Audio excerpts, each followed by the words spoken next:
The chair recognizes the gentlewoman from Florida, Ms. Ros-Lehtinen, for 5 minutes. That's about right for me. Thank you so much. Mr. Speaker, last month I was so privileged to stand in the city of David, the site of ancient Jerusalem.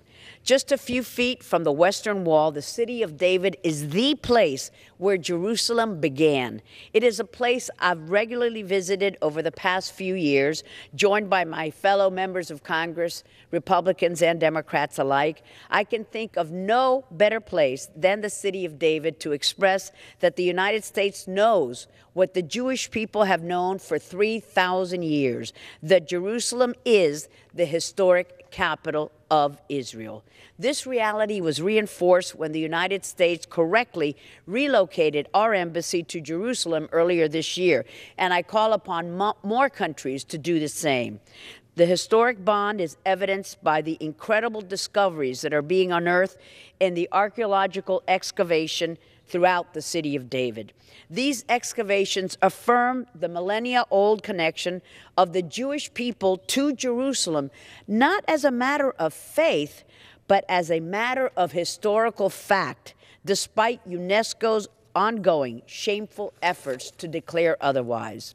Among the most significant discoveries presently being unearthed in the city of David is the ancient pilgrimage road. Built over 2,000 years ago, the pilgrimage road running from the Pool of Siloam at the southern tip of the city of David to the footsteps of the Western Wall and Temple Mount served as the main thoroughfare of the Second Temple, Jerusalem.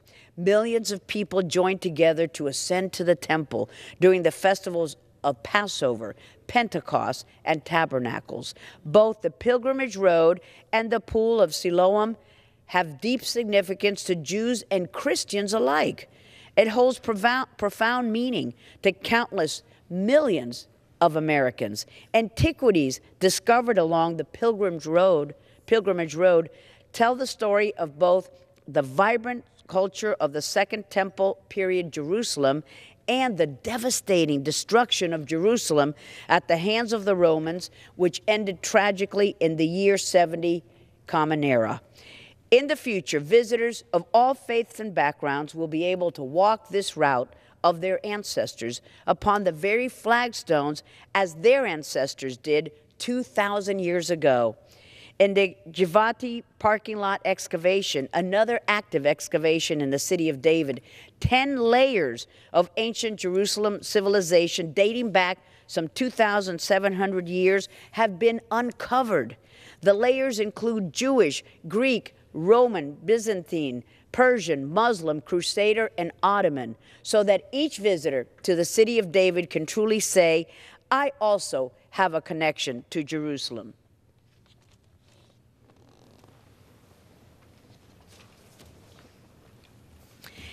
And in this very excavation, as you can see in this poster, is a structure dating back 2,500 years to the biblical First Temple period in Jerusalem. A seal with ancient Hebrew writing was found.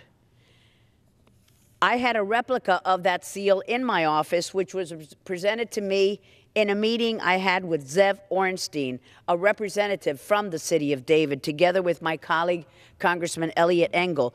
On the seal was the name Eliana, daughter of Gael. I can't even begin to describe my emotions when I learned that a seal with almost my very own name was found in the city of David. And I, like countless Americans, feel a deep personal connection to Jerusalem, to her history, to her heritage, to her holiness. In fact, it is only over the last 51 years of Israel's sovereignty in Jerusalem that people of all faiths and all backgrounds have enjoyed freedom of access and worship at their holy sites, whether they're Christians, whether they're Jewish, whether they're Muslims. Such freedoms cannot be taken for granted in the Middle East, where, with the very exception of Israel, the only democracy in the region, they are not easy to find.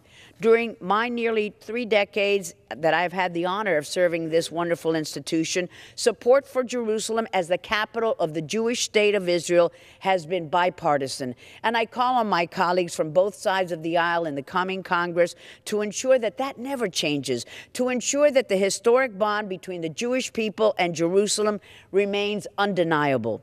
Together with millions of Americans, I salute the work of the City of David Foundation, and especially my friend Zev, who did not even want me to mention him, Tough, in uncovering our shared history in Jerusalem, making it accessible to all of us who want to experience these discoveries for themselves. So congratulations to Zev, I've said it again, for the discoveries at the City of David. Many more to come. Thank you, Mr. Speaker, and I yield back. Chair recognizes the gentleman from South